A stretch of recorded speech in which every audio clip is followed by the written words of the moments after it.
आप सभी को प्रेम पूर्ण प्रणाम। आज हम आप सब यह जानेंगे कि हिंसा क्या है।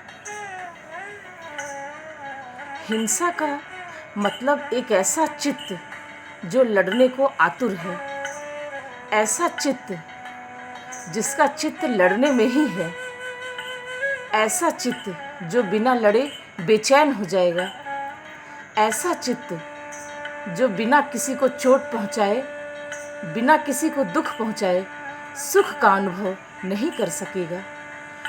जो व्यक्ति हिंसा में उत्सुक है उसने अपने साथ भी हिंसा कर ली है, वह कर चुका है हिंसा। इसलिए एक सूत्र है, हम आप लोगों से यह कहना चाहेंगे और वह यह है कि हिंसा आत्महिंसा का विकास है। भीतर जब हम अपने साथ हिंसा कर रहे होते हैं तब वही हिंसा ओवरफ्लो होकर बाढ़ की तरह फैलकर किनारे तोड़कर स्वयं से दूसरे तक पहुंच जाती है।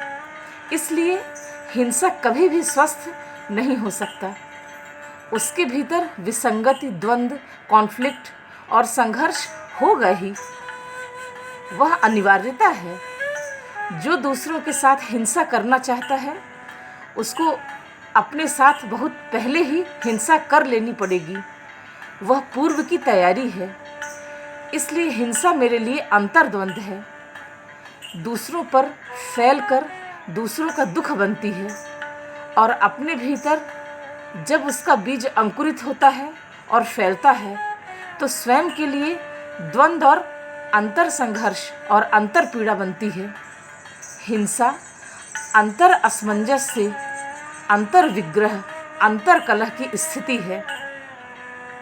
हिंसा दूसरे से बाद में लड़ती है, स्वयं से पहले लड़ती है और बढ़ती रहती है।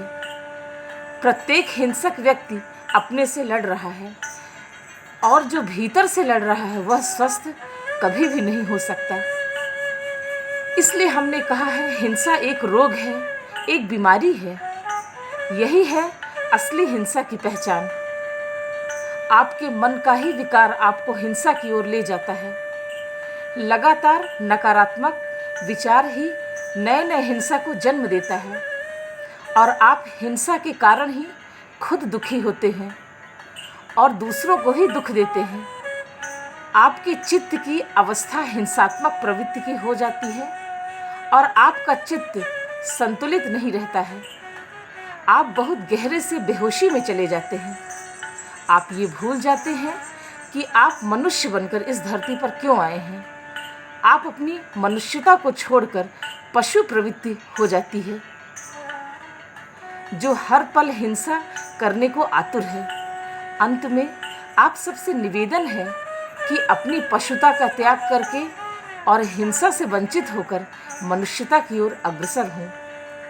अहिंसा परमो धर्मः। इस शुभ भावना के साथ अपने जीवन को सही मार्ग पर ले चलें और खुद खुश रहें और दूसरों को भी खुश रखें।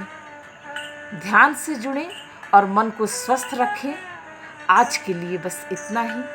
आप सभी को प्रेम पूर्ण प्रणाम। धन्यवाद।